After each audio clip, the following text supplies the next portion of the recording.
Hi friends, welcome to ദിശ academy.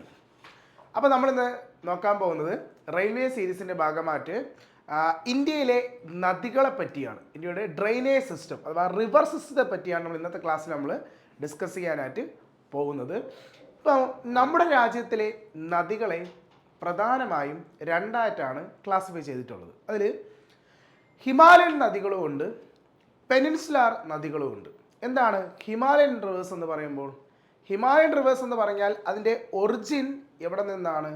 ഹിമാലയത്തിൽ നിന്നാണ്. ഹിമാലയത്തിൽ നിന്നും ഒറിജിൻ ചെയ്യുന്ന നദികളെ ഹിമാലയൻ നദികളെന്നും, ഇന്ത്യയുടെ സൗത്ത് ഇന്ത്യ ഭാഗം അല്ലെങ്കിൽ നമ്മുടെ സൗത്ത് ഇന്ത്യയുടെ ഭാഗങ്ങളിൽ നിന്നും ഒറിജിൻ ചെയ്യുന്ന നദികളെ അതിന് നമ്മൾ പറയും എന്താണ്? പെനിൻസുലാർ റിവേഴ്സ് എന്നും പറയും. അങ്ങനെ രണ്ട് തരം നദികളാണ് ഉള്ളത്. ഹിമാലയൻ നദികളും ഉണ്ട്, എന്തുകൊണ്ട്? പെനിൻസുലാർ റിവേഴ്സും ഉണ്ട്. ഓക്കെ, അപ്പോൾ ഇന്നത്തെ ക്ലാസ്സിൽ നമ്മൾ ഡിസ്കസ് ചെയ്യാൻ പോകുന്നത് എന്തിനെ പറ്റിയാണ്? ഹിമാലയൻ നദികളെ പറ്റിയാണ് ഡിസ്കസ് ചെയ്യാൻ പോകുന്നത്. ഓക്കെ, അപ്പോൾ ഹിമാലയത്തിൽ നിന്നും മെയിനായിട്ടും ഉപയോഗിക്കുന്നത് മൂന്ന് വലിയ നദികളാണ്. ആരൊക്കെയെന്നറിയോ? ഒന്ന് ഇൻഡസ്, ഒന്ന് ഗംഗ, മറ്റൊന്ന് ബ്രഹ്മപുത്ര. ഈ മൂന്ന് നദിയാണ് ഹിമാലയത്തിൽ നിന്നും ഒറിജിനേറ്റ് ചെയ്യുന്നത്. ഓക്കെ, അപ്പോൾ ഇന്നത്തെ ക്ലാസ്സിൽ നമ്മൾ ഡിസ്കസ് ചെയ്യാൻ പോകുന്നത് ഹിമാലയത്തിൽ നിന്നും ഉത്ഭവിക്കുന്ന നമ്മുടെ ഗംഗാ നദിയെ പറ്റിയാണ് ഡിസ്കസ് ചെയ്യാനായി പോകുന്നത്. ആരെ പറ്റിയാണ്? നമ്മുടെ ഗംഗാ നദിയാണ്. ഓക്കെ, ഗംഗാ നദി നമുക്കറിയാം, നമ്മുടെ രാജ്യത്തിലെ ഏറ്റവും വലിയ നദിയാണ് ആര്? ഗംഗ. ഇന്ത്യയിൽ കൂടെ ഒഴുകുന്ന ഏറ്റവും നീളം കൂടിയ നദിയാണ് ആര്? ഗംഗാ നദി. അത് മാത്രമല്ല, ഇന്ത്യയുടെ ഒരു ഹോളി റിവർ കൂടിയാണ് ആര്? നമ്മുടെ ഒരു പുണ്യ നദി കൂടിയാണ് ആര്? ഗംഗാ നദി. അതുപോലെ തന്നെ ഇന്ത്യയുടെ നാഷണൽ റിവറുമാണ്. ഇന്ത്യയിലെ ഏറ്റവും വലിയ നദിയാണ്, ഇന്ത്യയുടെ ഹോളി റിവറാണ്, അതുപോലെ ഇന്ത്യയുടെ നാഷണൽ റിവർ. നമ്മുടെ 2008 നവംബർ 4 ഗംഗാ നദിയെ ഇന്ത്യയുടെ ദേശീയ നദിയായി പ്രഖ്യാപിച്ചത്. ഒരു പ്രീവിയസ് ഒരു ചോദ്യമാണ്. ഗംഗാ നദിയെ ഒഫീഷ്യലി ഇന്ത്യയുടെ നാഷണൽ റിവറായി ഡിക്ലെയർ ചെയ്ത വർഷം ഏതാണ്? ഏത് വർഷമാണ്? 2008 നവംബർ 4 ഗംഗയെ ഒഫീഷ്യലി ഇന്ത്യയുടെ എന്തായിട്ട് ഒരു നാഷണൽ നദിയായിട്ട് ഡിക്ലെയർ ചെയ്യുന്നത്. ഇനി നമ്മളൊരു റിവർ എടുത്താൽ നമുക്ക് മെയിനായിട്ടും റിവർ സിസ്റ്റത്തിൽ ചോദിക്കുന്ന ചോദ്യം മൂന്ന് തരം ചോദ്യങ്ങളാണ് ചോദിക്കാറുള്ളത്. അതിൽ ഏറ്റവും പ്രധാന ചോദ്യം, നമ്മൾ പഠിക്കുന്ന എല്ലാ മഹാനദികളും എല്ലാ വലിയ നദികളുടെയും ഒറിജിൻ എവിടെയാണെന്ന് കൃത്യമായി പഠിച്ചിരിക്കുക. അതായത് ആ നദി എവിടെ നിന്നാണ് ഉത്ഭവിക്കുന്നത്, അതൊരു പ്രധാന ഘടകമാണ്. രണ്ടാമത്തത്, ഒരു റിവറിൽ നിന്ന് നമുക്ക് ഏറ്റവും കൂടുതൽ ചോദിക്കാൻ സാധ്യതയുള്ള അടുത്ത ചോദ്യം എന്താണെന്ന് വെച്ചാൽ അത് ട്രിബ്യൂട്ടറീസ് ആണ്. എന്താണ് ഈ ട്രിബ്യൂട്ടറീസ് എന്ന് പറഞ്ഞാൽ? പോഷക നദികൾ എന്നൊക്കെ നമ്മൾ മലയാളത്തിൽ പറയും. എന്താണ് ഈ പോഷക നദി? ഇപ്പം ഇതാണ് നമ്മുടെ ഗംഗ, ഇങ്ങനെ ഒഴുകി പോവുകയാണ്. ഓക്കെ, ഈ ഗംഗയിലേക്ക് ഈ ഒഴുകുന്ന പോക്കിൽ ഏതെങ്കിലുമൊക്കെ ചെറിയ നദികൾ ഇതുപോലെ വന്ന് ചേരും. ഈ വന്നു ചേരുന്ന ഈ നദികളെ വിളിക്കുന്ന പേരാണ് ട്രിബ്യൂട്ടറീസ് എന്ന് പറയും. കേട്ടോ, ഈ ഗംഗ ഇങ്ങനെ ഒഴുകി പോകുന്നു, ആ ഗംഗയിലേക്ക് വന്നു ചേരുന്ന നദികളെ നമ്മൾ എന്ത് പറയും? ട്രിബ്യൂട്ടറീസ് എന്ന് പറയും. എന്തെന്ന് പറയും? ട്രിബ്യൂട്ടറീസ് എന്ന് പറയും. ഓക്കെ, അപ്പോൾ ഇതൊരു മെയിൻ സാധനമാണ്. എക്സാമിന് 1-2 ട്രിബ്യൂട്ടറീസ് അതിൽ ചോദിക്കും. ഇത് ഏത് നദികളുടെ പോഷക നദിയാണെന്ന് ചോദിക്കാറുണ്ട്. ഓക്കെ, ഇതാണ് രണ്ടാമത്തത്. ഇനി മൂന്നാമത്തത് നമുക്ക് റിവർ സിസ്റ്റത്തിൽ ചോദിക്കാൻ പോകുന്നത് ഡാംസ് ആണ്. പ്രധാനപ്പെട്ട ഇന്ത്യയിലെ ഡാമുകൾ അല്ലേ? അപ്പോൾ ഡാമിനെ പറ്റി 2 ടൈപ്പാണ് നമുക്ക് ചോദിക്കുന്നത്. ഡാം ഏത് റിവറെന്നും ചോദിക്കും, അതേ ഡാം ഏത് സ്റ്റേറ്റിലാണെന്ന് കൂടി എന്ത് ചെയ്യും? ചോദിക്കുകയും ചെയ്യും. ഈ 3 കാര്യങ്ങളാണ് മെയിനായിട്ടും നമ്മൾ എന്ത് ചെയ്യേണ്ടത്? ഫോക്കസ് ചെയ്ത് പഠിക്കേണ്ടത്. ഇപ്പോൾ ഇവിടെ എവിടെയാണ് ഗംഗാ നദിയുടെ ഒറിജിൻ വരുന്നത്? എവിടെയെന്നറിയോ Ganga origin? Ganga origin from Uttarakhand. ഇത് സ്റ്റേറ്റാണ്. ഉത്തരാഖണ്ഡിലെ ഗംഗോത്രി എന്ന് പറയുന്ന ഗ്ലേഷ്യറിൽ നിന്നാണ്. എവിടെ നിന്നാണ് ഗംഗയുടെ origin? Ganga origin from Gangotri glacier. എവിടെയാണ്? ഉത്തരാഖണ്ഡ്. ഉത്തരാഖണ്ഡിലെ ഗംഗോത്രിയിൽ നിന്നും ഉത്ഭവിക്കുന്ന ഒരു നദിയാണ് ആര്? നമ്മുടെ ഗംഗാ നദി. നമ്മൾ ശരിക്കും പഠിക്കുന്നതാണ് ഇങ്ങനെ. എവിടെ നിന്നാണ് ഗംഗയുടെ ഒറിജിൻ എന്ന് ചോദിച്ചാൽ ഗംഗോത്രി ഗ്ലേഷ്യർ എന്ന് പറയാറുണ്ട്. പക്ഷേ യഥാർത്ഥത്തിൽ നമ്മൾ ഈ കാണുന്ന ഗംഗോത്രിയിൽ നിന്നും, നമ്മൾ ഈ കാണുന്ന ഗംഗോത്രി എന്ന് പറയുന്ന ഗ്ലേഷ്യറിൽ നിന്നും ഉത്ഭവിക്കുന്ന നദി യഥാർത്ഥത്തിൽ ഗംഗയല്ല, അത് മറ്റൊരു നദിയാണ്. ആരെന്നറിയോ? അതാണ് ഭഗീരഥി. നമ്മുടെ ഉത്തരാഖണ്ഡിലെ ഉള്ള ഒരു പ്രധാനപ്പെട്ട ഒരു നദിയാണ് ആര്? ഭഗീരഥി നദി. ഈ ഭഗീരഥി നദിയാണ് യഥാർത്ഥത്തിൽ എവിടെ നിന്ന് ഒറിജിൻ ചെയ്യുന്നത്? ഈ ഗംഗോത്രിയിൽ നിന്നും ഉത്ഭവിക്കുന്നത്. ഇനി ഈ ഭഗീരഥി ഇങ്ങനെ ഒഴുകി അങ്ങനെ പോകും. ഏത് സ്റ്റേറ്റിൽ കൂടെ? ഉത്തരാഖണ്ഡിൽ കൂടെ. അപ്പോൾ ഒരു സംഭവമുണ്ട്, നമ്മുടെ ഈ ഭഗീരഥി നദിയിൽ ഉത്തരാഖണ്ഡ് സ്റ്റേറ്റിൽ ഒരു ഡാം കെട്ടിയിട്ടുണ്ട്. ഡാമിൻ്റെ പേരാണ് തെഹരി എന്ന് പറയും. തെഹരി ഡാം കേട്ടിട്ടുണ്ടാണ്. ഈ തെഹരി ഡാമിനെ പറ്റി വളരെ ഫേമസ് ആയൊരു ഡാമാണ് ആര്? തെഹരി ഡാം. എന്തുകൊണ്ടെന്നറിയോ? തെഹരിയാണ് ഇന്ത്യയിലെ ഏറ്റവും ടാളസ്റ്റ് ഡാം. കണ്ടോ, നമ്മുടെ ആ തെഹരിയുടെ ടീ തന്നെ അതങ്ങ് ഓർത്ത് വെക്കുകയാണ്. തെഹരി ഡാമിൻ്റെ ടീയിൽ നമ്മുടെ ആൻസർ ഉണ്ട്. Tehri, tallest dam in India. ഇന്ത്യയിലെ ഏറ്റവും ഉയരം കൂടിയ ഡാമാണ് ആര്? തെഹരി ഡാം. ഏത് റിവർ? ഭഗീരഥിയിൽ. ഏത് സ്റ്റേറ്റ്? ഉത്തരാഖണ്ഡ് സ്റ്റേറ്റിലാണ് സ്ഥിതി ചെയ്യുന്നത്. അപ്പോൾ നമുക്ക് ഒരിക്കലും ഒരു എക്സാമിന് ചോദ്യം ചോദിച്ചിട്ടുണ്ട്, എന്താണ് ഈ തെഹരിയുടെ ഹൈറ്റ്? കഴിഞ്ഞ 2022 CGL ചോദ്യമായിരുന്നു, ടയർ 1 ചോദിച്ചതാണ്. തെഹരിയുടെ ഉയരം എത്രയാണ്? എന്തുകൊണ്ടാണ് തെഹരിയുടെ ഉയരം അവർ ചോദിച്ചത്? എത്രയോ ഡാമുണ്ട്, അതിൻ്റെ ഒന്നും ഹൈറ്റ് ചോദിക്കാതെ തെഹരിയുടെ ഹൈറ്റ് ചോദിച്ചു. എന്തുകൊണ്ടാണ്? തെഹരിയാണ് ഇന്ത്യയിലെ ഏറ്റവും ഉയരം കൂടിയ ഡാം. അതുകൊണ്ടാണ് ഇന്ത്യയിൽ ഏറ്റവും ഉയരം കൂടിയതായതുകൊണ്ടാണ് അവർ ഹൈറ്റ് ചോദിച്ചത്. തെഹരിയുടെ ഹൈറ്റ് വരുന്നത് 260.5 മീറ്ററാണ്. 260.5 മീറ്ററാണ് ആരുടെ ഉയരമെന്ന് പറയുന്നത്?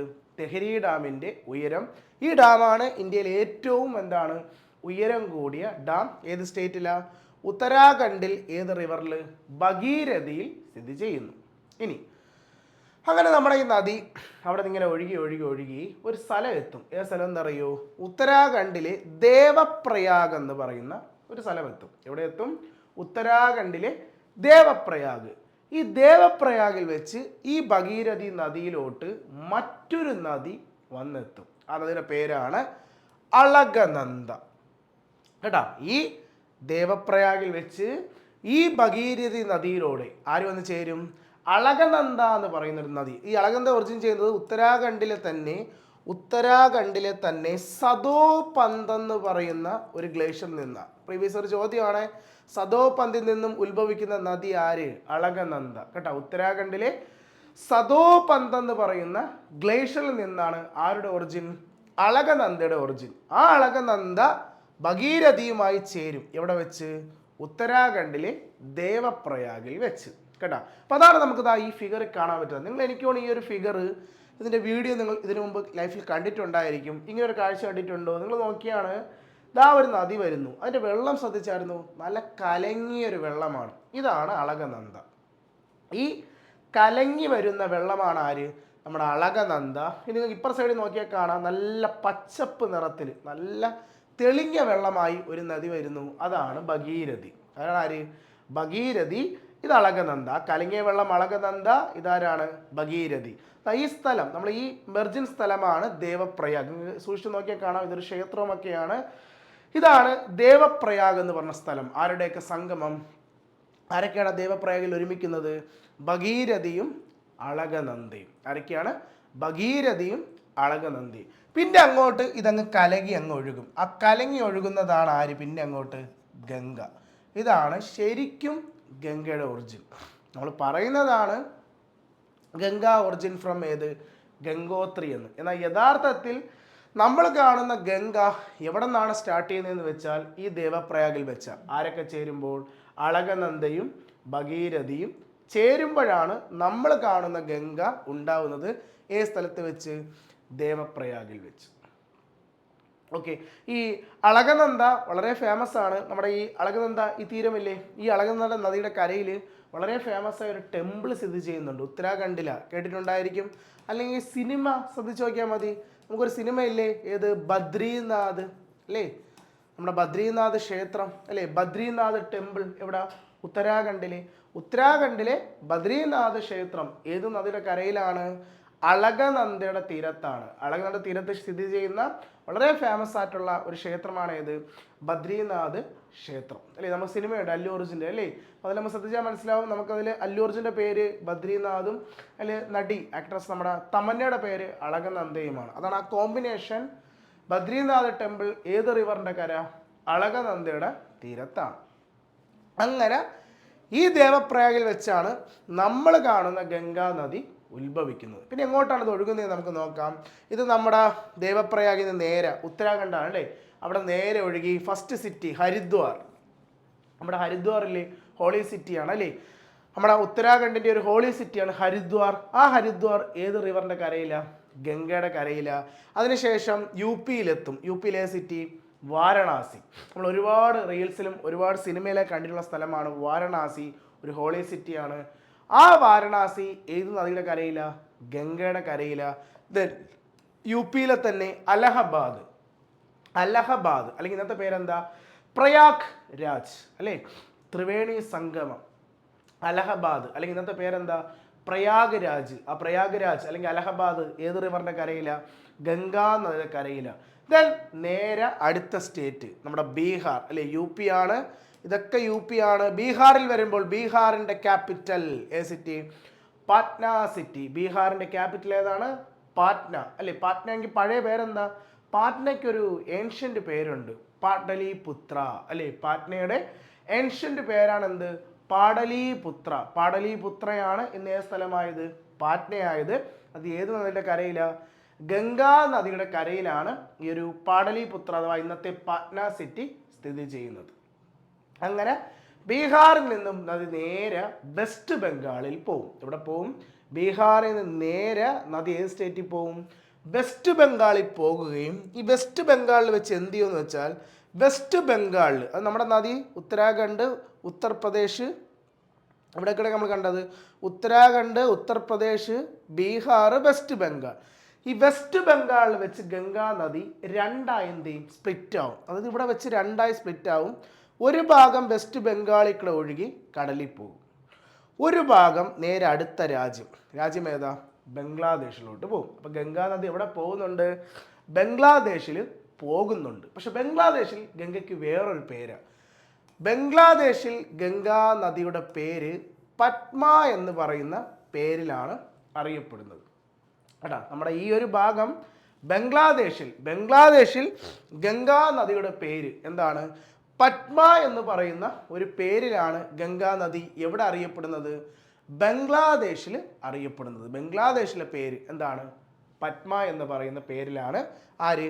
ഗംഗാ നദി അറിയപ്പെടുന്നത്. ഇനി ഒരു ഭാഗം ഞാൻ പറഞ്ഞില്ലേ, ഈ വെസ്റ്റ് ബംഗാളിൽ കൂടെ തന്നെ ഒഴുകി എവിടെ പോവും? കടലിൽ പോവും. അതായത് നമ്മൾ നേരത്തെ കണ്ടതാണ്, ഒരു മഹാനദി ഇങ്ങനെ ഒഴുകി പോകുമ്പോൾ ആ നദിയിലേക്ക് വന്നു ചേരുന്ന നദികളെ നമ്മൾ എന്ത് പേരിട്ട് വിളിച്ചു?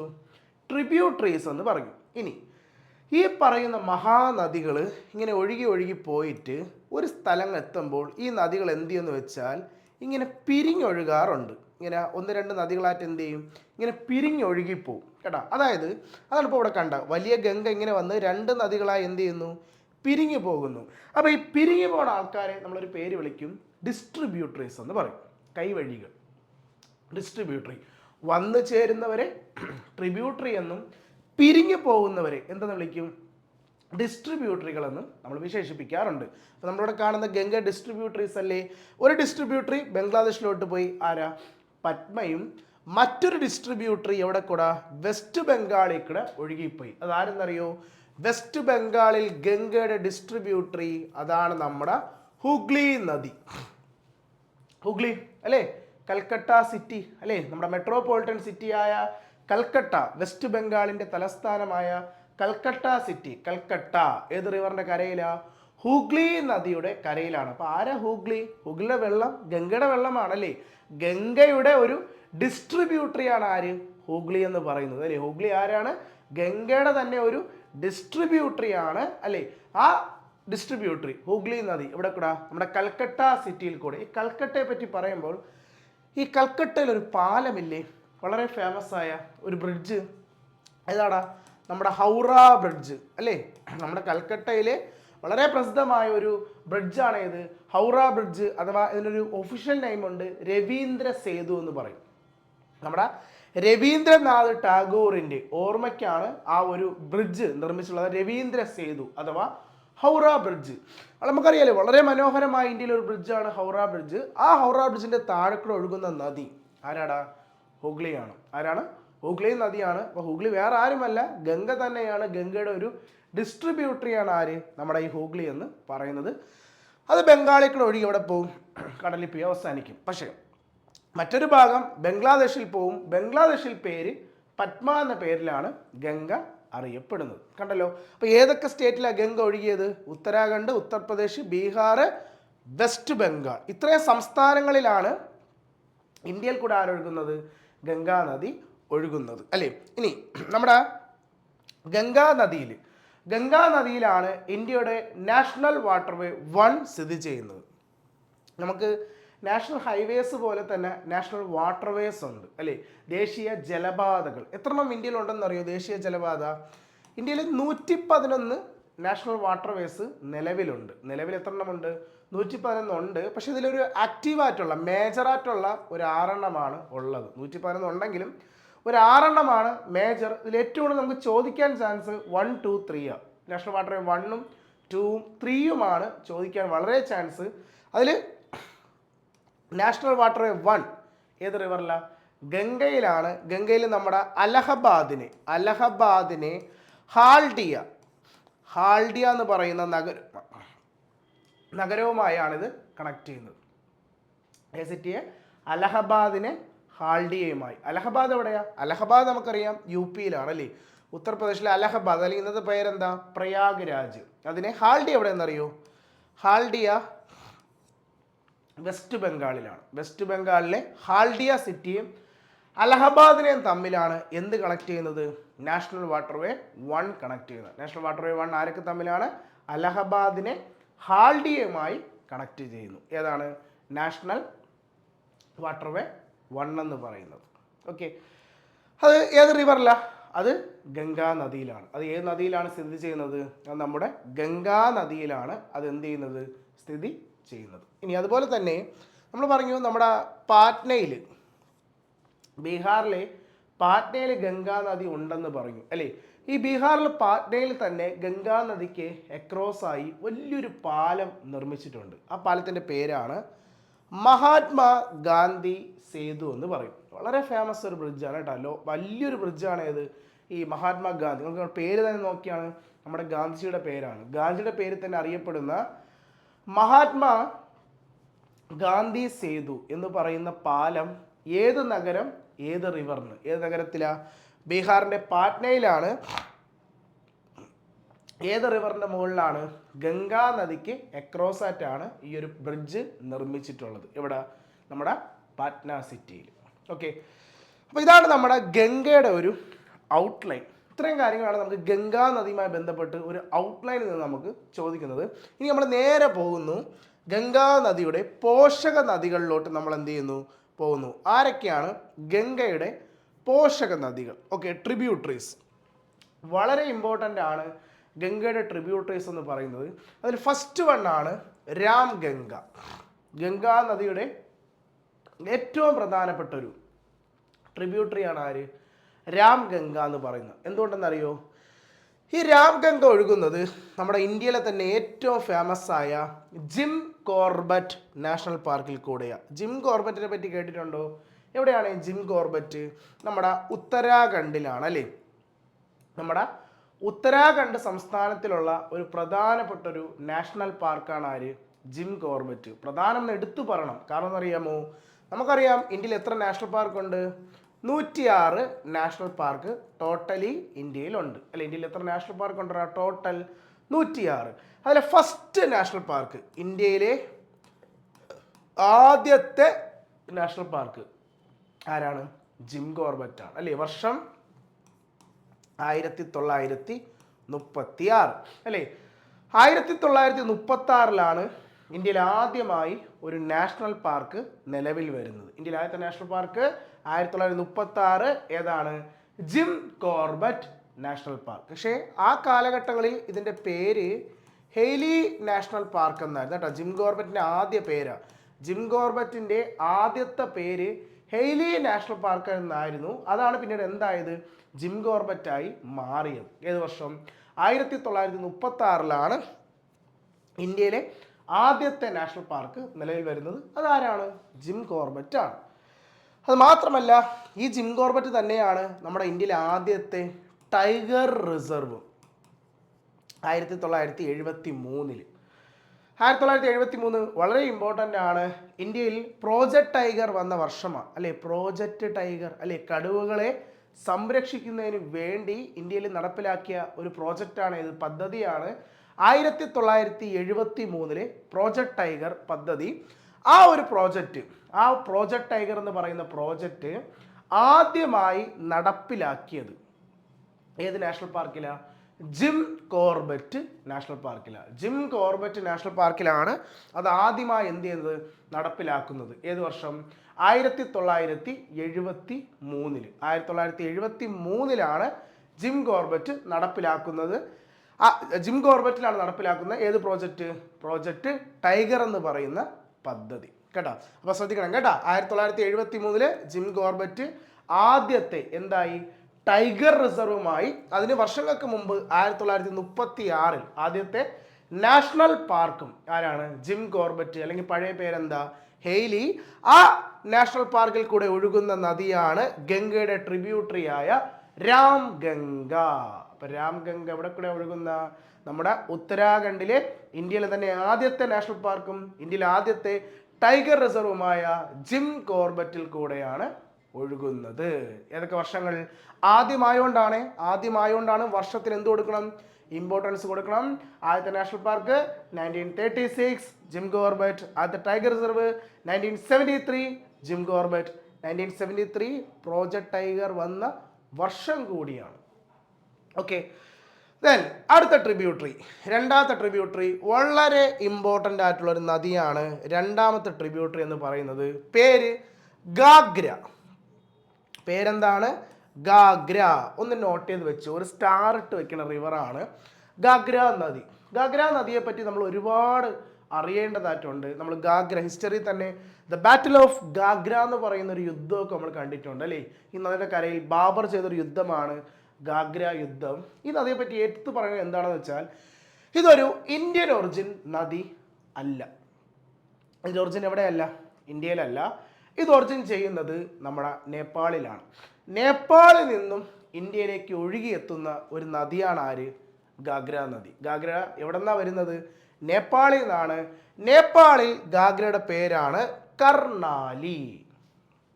നേപ്പാളിലും മറ്റൊരു പേരാണ്. നേപ്പാളിൽ ഗാഗ്ര നദിയുടെ പേര് എന്തെന്നാ? കർണാലി എന്ന പേരിലാണ് നേപ്പാളിൽ ആരറിയപ്പെടുന്നത്? ഗാഗ്ര നദി അറിയപ്പെടുന്നത്. എവിടെയാണ്? നേപ്പാളിൽ കർണാലി എന്ന നദിക്ക് ഒരു ഇമ്പോർട്ടൻസ് ഉണ്ട്. കർണാലിയാണ് നേപ്പാളിലെ ഏറ്റവും ലോങ്ങസ്റ്റ് റിവർ കേട്ടോ. നേപ്പാളിലെ ഏറ്റവും നീളം കൂടിയ നദിയാണ് ആര്? കർണാലി നദി കേട്ടോ. നേപ്പാളിലെ ഏറ്റവും ലോങ്ങസ്റ്റ് റിവർ ആരെന്ന് ചോദിച്ചാൽ ആരാണ്? അത് കർണാലിയാണ്.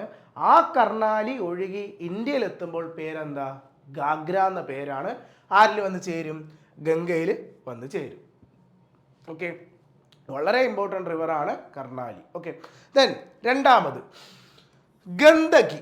ഇതും സ്റ്റാർ ഇട്ട് വെച്ചോ. ഗന്ദകി എന്താണെന്ന് അറിയോ? ഗന്ദകിയും ഗാഗ്രയെ പോലെയാണ്, ഒരു ഇന്ത്യൻ ഒറിജിൻ അല്ല. എവിടെ നിന്നാ തന്നെ വരുന്നത്? നേപ്പാളിൽ നിന്ന് തന്നെ. നേപ്പാളിൽ കൂടെ ഒഴുകി ഇന്ത്യയിലേക്ക് വരുന്ന അടുത്തൊരു നദിയാണ് ആര്? ഗന്ദകി. പക്ഷേ നേപ്പാളിലെ പേര് നാരായണി. കർണാലി, നാരായണി അല്ലേ? കർണാലിയുടെ ഇന്ത്യയുടെ പേര് ഗാഗ്ര, നാരായണിയുടെ ഇന്ത്യയുടെ പേര് ഗന്ദകി. നാരായണയുടെ ഇന്ത്യയിലെ പേരെന്താ? ഗന്ദകി. നാരായണിയും നേപ്പാളിനെ സംബന്ധിച്ചൊരു ഇമ്പോർട്ടൻസ് ഉണ്ട്. നാരായണിയാണ് നേപ്പാളിൻ്റെ നാഷണൽ റിവർ. നേപ്പാളിൻ്റെ ദേശീയ നദി ആരാണ്? നാരായണിയ. ഇമ്പോർട്ടൻ്റ് ആണ് കേട്ടോ. അപ്പം നേപ്പാളിനെ സംബന്ധിച്ച് നേപ്പാളിലെ ഏറ്റവും വലിയ നദി കർണാലിയും നേപ്പാളിൻ്റെ നാഷണൽ റിവർ ആര്? രണ്ടിന് രണ്ട് ആൻസറാണ് അല്ലേ? നമുക്ക് ഇന്ത്യയെ സംബന്ധിച്ച് ഇന്ത്യയുടെ നാഷണൽ റിവർ തന്നെയാണ് ഇന്ത്യയിലെ ഏറ്റവും വലിയ നദി. പക്ഷേ നേപ്പാളിൽ ഏറ്റവും വലിയ നദി കർണാലി അഥവാ ഇന്ത്യയിലെ പേര് ഗാഗ്ര. ദേശീയ നദി നാരായണി. നേപ്പാളിൻ്റെ ദേശീയ നദി നാരായണി. ഇന്ത്യയിലെ പേരെന്താ? ഗന്ദകി. ഇന്ത്യയിലെ അതിൻ്റെ പേരെന്താണ്? ഗന്ദകി എന്ന പേരിലാണ് അറിയപ്പെടുന്നത്. ഇനി ഗന്ദകിയും നാരായണിയും തമ്മിൽ ഒരു കാര്യം ഞാൻ പറഞ്ഞുതരാം. എന്താണെന്ന് വെച്ചാൽ നമ്മൾ കണ്ടു നേപ്പാള് ഇന്ത്യ അല്ലേ? ഈ അവിടെ നിന്ന് വരുന്ന നദിയായിരുന്നു ആര്? നമ്മുടെ ഈ നാരായണി അല്ലേ? നാരായണി നദി, ഇതാണ് നമ്മുടെ നാരായണി. പക്ഷെ ഇന്ത്യയിലെ പേരെന്താ? ഇന്ത്യയിലെ പേര് ഗന്ദകി. ഇന്ത്യയിൽ എന്ത് പേരിൽ അറിയപ്പെടുന്നു? ഗന്ദകി എന്ന പേരിൽ അറിയപ്പെടുന്നു. നമ്മുടെ ഈ ബോർഡറിൽ, നമ്മുടെ ഈ ഒരു ബോർഡറിൽ രണ്ട് പ്രധാനപ്പെട്ട നാഷണൽ പാർക്ക് ഉണ്ട് കേട്ടോ.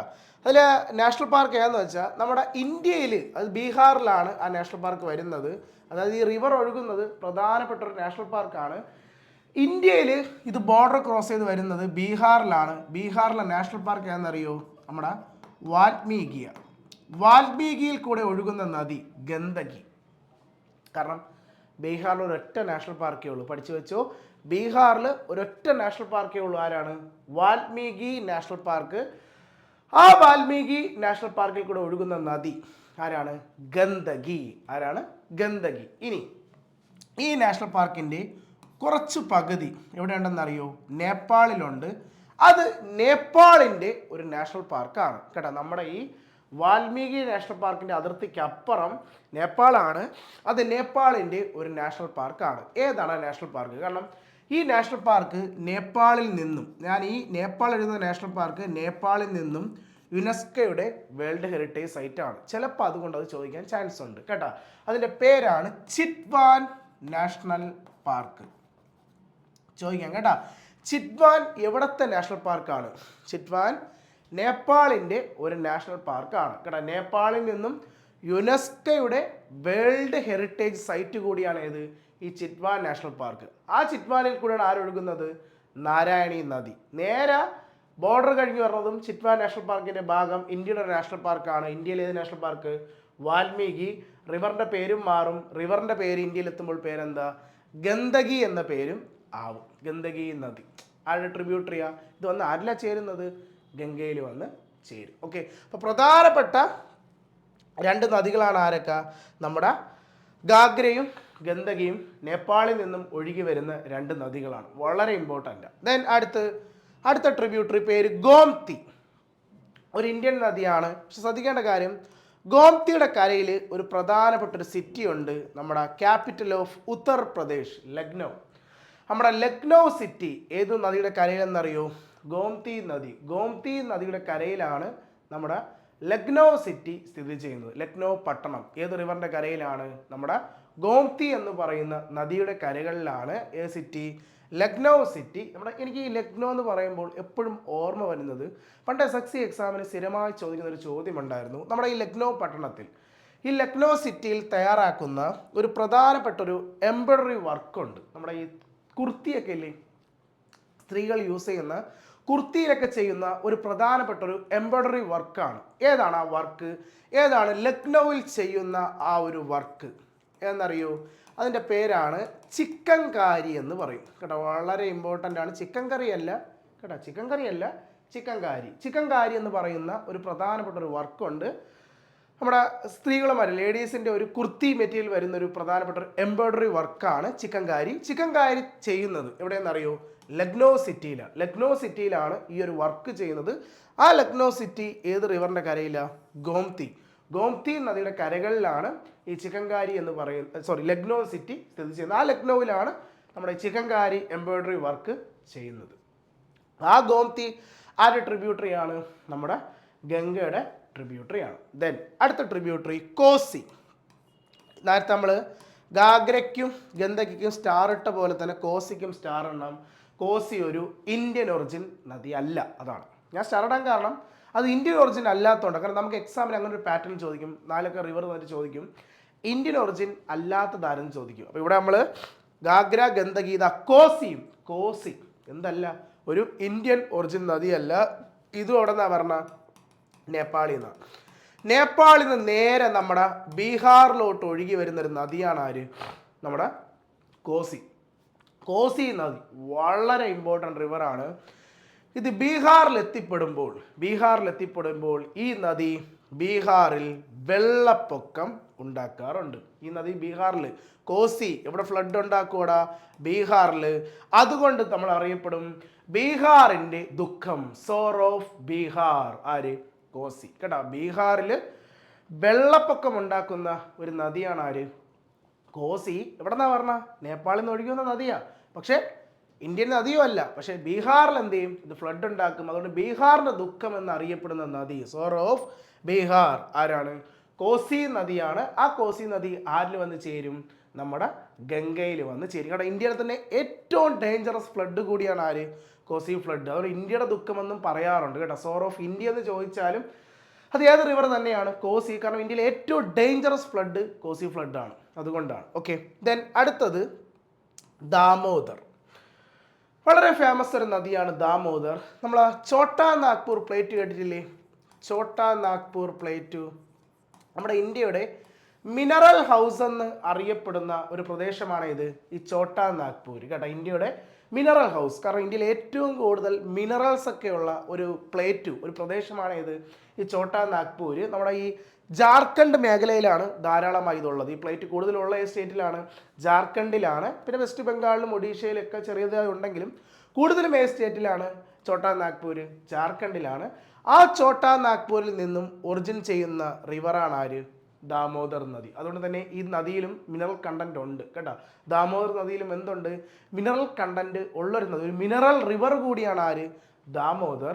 അങ്ങനെ ഈ നദി ചോട്ടാ നാഗ്പൂരിൽ നിന്നും നേരെ ഒഴുകി പോണത് എങ്ങോട്ടെന്നറിയോ? നമ്മുടെ ബംഗാളിലാണ്. എവിടെ പോവും? വെസ്റ്റ് ബംഗാളിൽ പോവും. വെസ്റ്റ് ബംഗാളിൽ ആളിച്ചിരി പ്രശ്നക്കാരനാ. വെസ്റ്റ് ബംഗാളിൽ ആളെന്തുണ്ടാക്കും? ഫ്ലഡ് ഉണ്ടാക്കും. നമ്മുടെ കോസി പോലെ. കോസി എവിടെ ഫ്ലഡ് ഉണ്ടാക്കി? കോസി ബീഹാറിൽ ഫ്ലഡ് ഉണ്ടാക്കിയതുപോലെ ദാമോദർ എവിടെ ഫ്ലഡ് ഉണ്ടാക്കും? ബംഗാളിൽ ഫ്ലഡ് ഉണ്ടാക്കും. അപ്പൊ ബംഗാളിന്റെ ആരാവും? ദുഃഖമാവും. സോർ ഓഫ് ബംഗാൾ ആര്? ദാമോദർ. മാറിപ്പോയില്. സോർ ഓഫ് ബീഹാർ ചോദിച്ചാൽ ആര്? കോസിയും. സോർ ഓഫ് ബംഗാൾ ചോദിച്ചാൽ ആര്? അത് ദാമോദറുമാണ്. മാറിപ്പോലെ കേട്ടാ. ബംഗാളിന്റെ ദുഃഖം ദാമോദറും, അതുപോലെ തന്നെ ബീഹാറിന്റെ ദുഃഖം ആര്? കോസിയുമാണ് കേട്ടാ. അപ്പൊ ഇതിൽ ആരൊക്കെയാ ഇന്ത്യൻ നദി അല്ലാത്തത്? ഗാഗ്ര, ഗന്ദകി, കോസി. എവിടെ നിന്നാ വന്ന? നേപ്പാളിൽ നിന്ന് ഒഴുകി വന്ന നദികളാണ്. അപ്പൊ ഇതൊക്കെ ഗംഗയുടെ പ്രധാനപ്പെട്ട എന്താണ്? ട്രിബ്യൂട്ടറീസ് ആണ്. ഓക്കെ, പിന്നെ നമ്മൾ നേരെ അടുത്ത് നോക്കാൻ പോണത് അടുത്ത ആരൊക്കെയാണ് ട്രിബ്യൂട്ടറി? അടുത്ത ട്രിബ്യൂട്ടറിയാണ് സോൺ എന്ന് പറയുന്നത്. നമ്മുടെ ഗംഗയുടെ ഏറ്റവും സൗത്തിൽ നിന്നും സദേൺ മോസ്റ്റ് ട്രിബ്യൂട്ടറിയാണ് ആര്? സോൺ എന്ന് പറയുന്ന നദി കേട്ടോ. ഗംഗയുടെ ഏറ്റവും സദേൺ മോസ്റ്റ് ട്രിബ്യൂട്ടറിയാണ് ആര്? സോൺ. നമ്മുടെ ഈ സോൺ നദി ഗംഗയുമായി ചേരുന്ന സ്ഥലം, അത് സോണും ഗംഗയും ചേരുന്ന സ്ഥലമാണ് നമ്മുടെ പാറ്റ്ന. നമ്മുടെ പാറ്റ്നയിൽ വെച്ചാണ് ആരൊക്കെ ചേരുന്നത്? സോൺ നദി ഗംഗയുമായി. അത് പാടലീപുത്ര, ഒരു പഴയ ചോദ്യമാണ് കേട്ടോ. പാടലീപുത്രയിൽ ഏതൊക്കെ നദിയുടെ സംഗമമാണ്?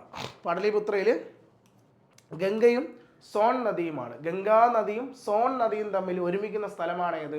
പാടലീപുത്ര അഥവാ ഇന്നത്തെ പാറ്റ്ന സിറ്റി. പാറ്റ്നയിൽ വെച്ചാണ് ഗംഗയും സോണും ഒരുമിക്കുന്നത്. സോണാണ് ഗംഗയുടെ ഏറ്റവും സദേൺ മോസ്റ്റ് ട്രിബ്യൂട്ടറി എന്ന് പറയുന്നത്. എനിവേ, നമ്മൾ അവസാനം ഗംഗയുടെ ലാസ്റ്റ് ട്രിബ്യൂട്ടിലോട്ട് പോവുകയാണ്. ഗംഗയുടെ ഏറ്റവും വലിയ ട്രിബ്യൂട്ടറി, ഗംഗയുടെ ഏറ്റവും നീളം കൂടിയ ലോങ്ങസ്റ്റ് ട്രിബ്യൂട്ടറിയാണ് ആര്? യമുന നദി. നമ്മുടെ ഉത്തരാഖണ്ഡിലെ യമുനോത്രിയിൽ നിന്നും ഉത്ഭവിക്കുന്ന, അതെ നമ്മൾ ഗംഗ കണ്ടു, ഉത്തരാഖണ്ഡിലെ തന്നെ ഗംഗോത്രിയിൽ നിന്നും ഗംഗയും അതേ ഉത്തരാഖണ്ഡിലെ യമുനോത്രി എന്ന് പറയുന്ന ഗ്ലേഷ്യറിൽ നിന്നും യമുന നദി ഉത്ഭവിക്കുന്നു. നേരെ നമ്മുടെ സിറ്റികളായ ഡൽഹി, ആഗ്ര, അതുപോലെ തന്നെ മധുര. ഏത് മധുര? നമ്മുടെ ഉത്തർപ്രദേശിലെ മധുര, കുഷൻ ഡൈനാസ്റ്റിയുടെ തലസ്ഥാനമായ മധുര അല്ലേ? ആ മധുരയിൽ കൂടെയൊക്കെ ഒഴുകി ആഗ്ര എന്ന് പറയുമ്പോൾ നമുക്കറിയാം ഏത് ബിൽഡിംഗ് ഓർക്കണം? താജ്മഹൽ അല്ലേ? നമ്മുടെ താജ്മഹൽ ഏത് റിവറിൻ്റെ കരയില? യമുനാ നദി അല്ലേ? യമുനാ നദിയുടെ കരയിലാണ് താജ്മഹൽ ആഗ്രയിലെ. ആഗ്രയിലെ റിവർ ആരാ? യമുനയാണ്. അങ്ങനെ ഒഴുകി ഒഴുകി എവിടെ വെച്ചെന്നറിയോ? നമ്മുടെ അലഹബാദ് വെച്ച്. എവിടെ വെച്ച്? നമ്മുടെ അലഹബാദ് അഥവാ പ്രയാഗ്രാജ് അഥവാ ത്രിവേണി സംഗമത്തിൽ വെച്ച് ആരുമായി യമുന വന്ന് ചേരും? ഗംഗയുമായി വന്ന് ചേരും കേട്ടാ. ഗംഗ യമുന മെർജിൻ എവിടെയാണെന്ന് ചോദിച്ചാൽ എവിടെയാണ്? അലഹബാദാണ് അഥവാ പ്രയാഗ്രാജ്. അലഹബാദിൽ വെച്ച് ആരൊക്കെ ഒരുമിക്കും? ഗംഗയും യമുനയും. പക്ഷെ ത്രിവേണി എന്നല്ലേ പറയുന്നത്? ആരാണെന്നറിയാം? മൂന്നാമത്തെ നദി. ആ നദിയെ നമുക്ക് കാണാൻ സാധിക്കില്ല. അത് നമ്മുടെ ഇൻവിസിബിൾ റിവർ. ഇൻവിസിബിൾ റിവർ ആരാടാ? സരസ്വതി അല്ലേ? നമ്മുടെ ഗംഗ, യമുന, സരസ്വതി. ഗംഗയും യമുനയും സരസ്വതി നദിയും കേട്ടാ ഒരുമിക്കുന്ന സ്ഥലമാണ് ഏത്? ത്രിവേണി സംഗമം. ഏത് സ്ഥലം? അലഹബാദ് അഥവാ പ്രയാഗ്രാജ് എന്ന് പറയുന്ന സ്ഥലം. ഇവിടെ വെച്ചാണ് യമുനാ നദി ആരുമായി ചേരുന്നത്? ഗംഗയിൽ വന്ന് ചേരുന്നത്. ഓക്കെ, ഇനി നമ്മുടെ രാജ്യത്തിൽ തന്നെ ഏറ്റവും വലിയ നദികളിൽ ഒരാളാണ് ആര്? നമ്മുടെ യമുനാ നദി. സോ യമുനയ്ക്ക് എന്തുണ്ട്? ട്രിബ്യൂട്ടറീസ് ഉണ്ട്. ആരൊക്കെയെന്നറിയോ യമുനയുടെ ട്രിബ്യൂട്ടറീസ്? യമുനയുടെ ട്രിബ്യൂട്ടറീസ് ആണ് ചമ്പൽ, ബെറ്റുവ, കെൻ, സിന്ധ്, ബനാസ്. കേട്ടോ, ഇതൊക്കെ ആരുടെ ട്രിബ്യൂട്ടറീസ് ആണ്? യമുനാ നദിയുടെ ട്രിബ്യൂട്ടറി എന്ന് പറയുമ്പോൾ ഇതിനെ നമുക്ക് വേണമെങ്കിൽ ഇവരെയൊക്കെ നമുക്ക് ഗംഗയുടെ ട്രിബ്യൂട്ടറി എന്നും പെടുത്താം. കാരണം ഈ പറയുന്ന നദികൾ യമുനയിൽ വന്ന് ചേരുമെങ്കിലും ഈ യമുന അവസാനം ആരിലാണ് വന്ന് ചേരുന്നത്? ഗംഗയിലാണ് കേട്ടോ. അപ്പം അങ്ങനെയും പറയാം. ആരെയൊക്കെ? ചമ്പൽ, ബെറ്റുവ, കെൻ, സിന്ധ്, ബനാസ് ആരുടെ ട്രിബ്യൂട്ടറീസ് ആണ്? നമ്മുടെ ഗംഗാ നദിയുടെ പോഷക നദികളാണ് ഈ പറയുന്നത്. അത് ഗംഗയല്ല, ഗംഗയെന്നും പറയാം. പക്ഷെ ഇത് ആരുടെ യഥാർത്ഥ? യമുനാ നദിയിലെ ട്രിബ്യൂട്ടറീസ് ആണ് ആര്? ചമ്പൽ, ബെറ്റ്വ, കെൻ, സിന്ധ്, ബനാസ് എന്ന് പറയുന്നത്. ഇതിൽ ഏറ്റവും പ്രധാനമാണ് ചമ്പൽ നദി. നമ്മുടെ രാജസ്ഥാൻ, മധ്യപ്രദേശ് മേഖലയിലെ ഒരു പ്രധാനപ്പെട്ട നദിയാണ് ആര്? ഈ ചമ്പൽ എന്ന് പറയുന്ന നദി. ചമ്പൽ നദിയിൽ പ്രധാനമായും 3 പ്രധാനപ്പെട്ട ഡാം സ്ഥിതി ചെയ്യുന്നുണ്ട്. ഏതൊക്കെയാണെന്നറിയോ? First one Gandhi Sagar dam. Gandhi Sagar മധ്യപ്രദേശിലാണ് കേട്ടോ. മധ്യപ്രദേശിൽ ചമ്പൽ നദിയിൽ കേട്ടോ, മധ്യപ്രദേശിൽ ചമ്പൽ നദിയിൽ സ്ഥിതി ചെയ്യുന്ന ഒരു പ്രധാനപ്പെട്ട ഒരു ഡാമാണ് ആര്? ഗാന്ധി സാഗർ ഡാം. അടുത്ത് നമ്മുടെ രാജസ്ഥാനിൽ ചമ്പൽ നദിയിൽ സ്ഥിതി ചെയ്യുന്ന ഒരു ഡാമാണ് ജവഹർ സാഗർ. ആദ്യം ഗാന്ധിജി, രണ്ടാമത് ജവഹർ കേട്ടോ. ഗാന്ധി സാഗർ എവിടെയാ? ഗാന്ധി സാഗർ മധ്യപ്രദേശ്, ജവഹർ സാഗർ രാജസ്ഥാൻ. അടുത്ത് വീണ്ടും രാജസ്ഥാനിൽ ഒരു ഡാമിന്റെ പേരാണ് റാണാ പ്രതാപ് സാഗർ. സാഗർ റാണാ പ്രതാപ് സാഗർ. അപ്പോൾ 3 സാഗർ ഡാം, 3 ആൾക്കാരുടെ പേരാണല്ലേ. ആരൊക്കെ? ഗാന്ധി, ജവഹർ, റാണാ പ്രതാപ്. ഗാന്ധി സാഗർ മധ്യപ്രദേശ്, ജവഹർ സാഗറും റാണാ പ്രതാപ് സാഗറും എവിടെയാ? രാജസ്ഥാനിൽ. ഏത് നദിയിൽ? ചമ്പൽ നദിയിലാണ് സ്ഥിതി ചെയ്യുന്നത് കേട്ടോ. ഡാമുകൾ എപ്പോഴും വളരെ ഇമ്പോർട്ടൻ്റ്, കാരണം അതൊരു സ്ട്രാറ്റജിക്ക് കൂടിയാണ് ഏത്? ഇന്ത്യയിലെ ഡാമുകൾ എന്ന് പറയുന്നത്. സോ വളരെ ഇമ്പോർട്ടൻ്റ് ആയിട്ടുള്ള ഒരു സാധനമാണ് ഏത്? ഡാമുകൾ എന്ന് പറയുന്നത്. ഇവിടെ തന്നെ നമ്മൾ സാഗർ എന്ന് പറയുന്ന 3 ഡാമുകളെ പറ്റി നമ്മൾ എന്ത് ചെയ്തു? ഡിസ്കസ് ചെയ്തു. ഗാന്ധി, ജവഹർ, റാണാ പ്രതാപ്. ചമ്പൽ പക്ഷേ ഗാന്ധി മാത്രം മധ്യപ്രദേശ്, ബാക്കി 2 എവിടെയാ? രാജസ്ഥാൻ. ഓക്കെ, അപ്പോൾ ഇത്രയുമാണ് ഗംഗയുടെ എന്തെന്ന് പറയുന്നത്? ട്രിബ്യൂട്ടറീസ് എന്ന് പറയുന്നത്. ഓക്കെ, ഇനി നമുക്കറിയാം നമ്മുടെ രാജ്യത്തിലെ ഒരു ഹോളി റിവർ കൂടിയാണ് ആര്? ഗംഗാ നദി. പക്ഷെ നമുക്കറിയാം ഇതേ ഗംഗ തന്നെയാണ് ഇന്ത്യയുടെ ഏറ്റവും പൊല്യൂട്ടഡ് റിവറും അല്ലെ. ഇന്ത്യയിലെ ഏറ്റവും പൊല്യൂട്ടഡ് ആയി കിടക്കുന്ന ഒരു നദി കൂടിയാണ് ആര്? നമ്മുടെ ഗംഗാ നദി അല്ലേ. അപ്പോൾ ഗംഗാ നദിയുടെ ക്ലീനിങ്ങിന് വേണ്ടി പ്രധാനപ്പെട്ട 2 പ്രോജക്റ്റുകളെ പറ്റി നമ്മൾ അറിഞ്ഞിരിക്കണം. അതിൽ ആദ്യത്തെ പ്രോജക്റ്റ് വരുന്നത് 1986 കാലഘട്ടത്തിലാണ്. 1986 ഒരു പ്രോജക്റ്റ് വരുന്നത്. അത് നമ്മുടെ രാജീവ് ഗാന്ധി ആയിരുന്നു പ്രധാനമന്ത്രി. ഇപ്പോൾ രാജീവ് ഗാന്ധിയുടെ സമയത്ത് കൊണ്ടുവന്നൊരു പദ്ധതിയാണ് ഗംഗ ആക്ഷൻ പ്ലാൻ എന്ന് പറയുന്നത്. Ganga action plan 1986. വർഷത്തിന് ഇമ്പോർട്ടൻസ് കൊടുക്കുക. ഏത് വർഷമാണ് ഗംഗ ആക്ഷൻ പ്ലാൻ വന്നത്? 1986. ആരായിരുന്നു പ്രധാനമന്ത്രി? രാജീവ് ഗാന്ധി. അതിനുശേഷം 2014 നമ്മുടെ മോദി സർക്കാർ, നരേന്ദ്രമോദി അദ്ദേഹം പ്രധാനമന്ത്രിയായിരുന്ന സമയത്ത് കൊണ്ടുവന്ന പ്രധാനപ്പെട്ട ഒരു പദ്ധതിയാണ് നമാമി ഗംഗ എന്ന് പറയുന്ന പദ്ധതി കേട്ടോ. മോദി പ്രധാനമന്ത്രിയായ സമയത്ത്, അതായത് 2014 കൊണ്ടുവന്ന പ്രൊജക്റ്റാണ് ഏത്? നമാമി ഗംഗ എന്ന് പറയുന്ന പ്രോജക്റ്റ് കേട്ടോ. അപ്പോൾ ഗംഗ ആക്ഷൻ പ്ലാൻ 1986 അല്ലേ. അതുപോലെ തന്നെ ആ സമയത്ത് ആരായിരുന്നു പ്രധാനമന്ത്രി? അത് നമ്മുടെ രാജീവ് ഗാന്ധി ആയിരുന്നു. അതുപോലെ തന്നെ നമാമി ഗംഗ 2014 കൊണ്ടുവന്നപ്പോൾ ആരായിരുന്നു? നമ്മുടെ നരേന്ദ്രമോദി ആയിരുന്നു എന്തായിരുന്നു? ഇന്ത്യയുടെ പ്രധാനമന്ത്രി. ഇപ്പോൾ 2 കാലഘട്ടങ്ങളിലായി 2 പ്രധാനപ്പെട്ട പ്രോജക്റ്റുകളാണ് ഗംഗയ്ക്ക് വേണ്ടി കൊണ്ടുവന്നത്. ഇപ്പോൾ നമുക്ക് കാണാം, ഇപ്പോഴത്തെ നമുക്ക് ഗംഗാ നദിയുടെ പുതിയ റീൽസും വീഡിയോസൊക്കെ കണ്ടാൽ മനസ്സിലാവും ഗംഗാ നദിയുടെ വെള്ളം ഇപ്പോൾ നല്ല മാറ്റമുണ്ട് അല്ലേ. ഈ പദ്ധതി നമാമി ഗംഗ പ്രകാരം ഗംഗാ നദിയുടെ വെള്ളം ഇപ്പോൾ ഒരുപാട് മാറ്റമുണ്ട്, നല്ല മാറ്റമായി ഉണ്ടായിട്ടുണ്ട്. നമ്മുടെ ഗംഗാ നദിയുടെ വെള്ളത്തിന്. ഓക്കെ, അപ്പോൾ ഇതാണ് നമ്മുടെ ഗംഗ എന്ന് പറയുന്ന നദിയെ പറ്റിയുള്ള നമുക്ക് പഠിക്കേണ്ട കാര്യങ്ങളെന്ന് പറയുന്നത്. ഓക്കെ, അപ്പോൾ നമുക്കിനി അടുത്തൊരു നദിയുമായി മറ്റൊരു ക്ലാസ്സിൽ വീണ്ടും കാണാം. Okay, thank you.